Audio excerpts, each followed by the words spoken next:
Welcome back to my channel SS লাইফস্টাইলে তোমাদেরকে নতুন একটা ভিডিওর সঙ্গে স্বাগত করছি। তো চলো ভিডিওটা দেখতে থাকো, আশা করছি খুব ভালো লাগবে। তো দেখো, নীলের আগের দিন সন্ধ্যাবেলা কিন্তু নতুন শাড়ি পরে রেডি হয়ে আমি বেরিয়ে গিয়েছিলাম। আর তোমরা কিন্তু আমার ভিডিও যারা দেখো তারা কিন্তু খুব ভালো করেই জানো আমাদের বাড়ির সামনেই কিন্তু চড়ক হয়, আর সেটা কিন্তু আমাদের বাড়ির থেকেই সব কিছু হয়। তো দেখো রেডি হয়ে চলে এসেছি, আর এই ঘরটাই কিন্তু সব গোছানো হয়, তো তাই জন্য কাটাকুটি ফল টল সব করে নিচ্ছিলাম। আর এখানে দেখো পুজোটা হচ্ছিল, আর এখানে প্রত্যেকটা বউ এবং ছেলে সবাই কিন্তু এসে ধূপ মোমবাতি ওখানে ধরিয়ে দিচ্ছিল। আর দেখো আমার ক্যামেরাম্যান কিন্তু একজন স্পেশাল মানুষ আছে, তো সেটা তোমাদের সঙ্গে শেয়ার করবো। আর এখানে ঠাকুরমশাই কিন্তু পুজো করে নিচ্ছিল। আর এখানে অ্যাকচুয়ালি এই জিনিসটা কি বলে সেটা কিন্তু আমি জানি না, তো তোমাদের সঙ্গে জাস্ট শেয়ার করছি। তোমরা কেউ জেনে থাকলে প্লিজ আমাকে কমেন্ট করে জানিও এটাকে কি বলা হয়। তো তারপর দেখো পুকুরের এখানে পুজো হচ্ছিল। আর তারপরে পরের দিন নীল ষষ্ঠীর দিন কিন্তু সকালে দেখো 5টা বাজে, আর সেই টাইমে কিন্তু আমি রেডি হয়ে গিয়েছি। 4টেয় উঠেছিলাম, কারণ ফার্স্ট কিন্তু শিব আমাদের বাড়িতে আসবে, তো তাই জন্য আমাকে কিন্তু সকালে রেডি হয়ে নিতে হচ্ছিল। আর এখানেই দেখো শিবের জল ঢালা হয়েছিল, তো তোমাদের সঙ্গে কাজের মাধ্যমে ভিডিওটা আমি শেয়ার করতে পারিনি, তো সরি। আর তারপরেই দেখো সন্ধ্যাবেলা স্নান করে ওরা কিন্তু চলে এসেছিলো, মানে প্রত্যেকটা সন্ন্যাসীরা স্নান করে পুকুর থেকে চলে এসেছিলো। আর তারপরে যেখানে পুজো হচ্ছিলো সেইখানটায় না ঘুরছিল, এটাকেও কি বলে আমি জানি না। অ্যাকচুয়ালি এই চড়কের ব্যাপারটা কিন্তু আমি কিছুই জানি না।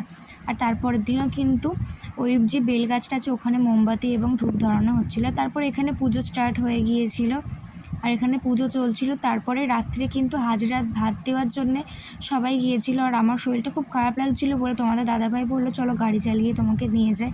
আর একটা ভালো খবর আছে, তোমাদের দাদাভাই কিন্তু গাড়ি চালানো শিখে গিয়েছে।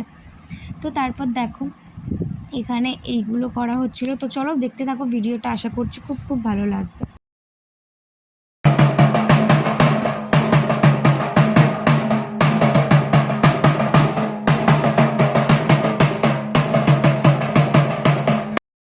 তারপর একজনের বাড়িতে কিন্তু সন্ন্যাসীরা খাওয়ার জন্য নিমন্ত্রণ তো ছিল, আর সেখানে কিন্তু আমাদেরও ছিল। তো তারপরে খাওয়া দাওয়া করে ভিডিওটা আর কমপ্লিট করতে পারিনি, একেবারে ডিরেক্ট কিন্তু চড়কের দিন সন্ধেবেলা চলে এসেছিলাম। তো দেখো কাজের ফাঁকে কিন্তু ভিডিও করা অনেকটাই কষ্ট হয়ে যায়, তো তাই জন্য যেটুকু পেরেছি তোমাদের সঙ্গে শেয়ার করলাম। তো এটাকে কি বলে তোমরা যদি জেনে থাকো প্লিজ আমাকে কমেন্ট করে জানিও। আর তারপরে দেখো আগুনটা সেঁকে নিয়ে তারপরে এক করে কুমির কেটে কিন্তু পিছন দিকে ফেলে দিচ্ছিল। এই যেটুকু দেখেছি তোমাদের সঙ্গে সেটাই আমি বলছি, অ্যাকচুয়ালি এইগুলোর নাম কি কিন্তু আমি জানি না। তো তারপর দেখো উপর থেকে কিন্তু ওই যে ঝাঁপ দেওয়া যেটাকে ব্ল্যাক করা বলে, তো সেটাই করে নেওয়া হচ্ছিল। আর সেখানে কিন্তু আমার শ্বশুরই সেটা দিচ্ছিল, আর ওপর থেকে একজন ছিল সে মানে ফেলে দিচ্ছিল।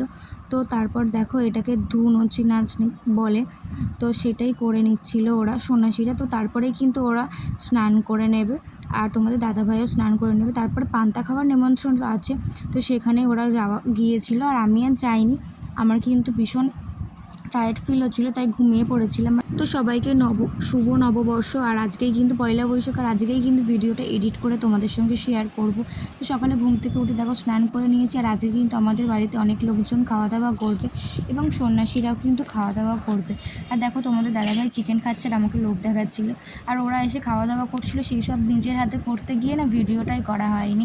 তো তারপর দেখো সবাই চলে গিয়েছে, আর এত জামা কাপড় মানে পরেছে, সব কাচতে হবে, ভীষণ কষ্ট হচ্ছে। তাই জন্য দেখো ভিডিওটা এখানেই শেষ করলাম। ভিডিওটা ভালো লাগলে একটা লাইক শেয়ার কমেন্ট করে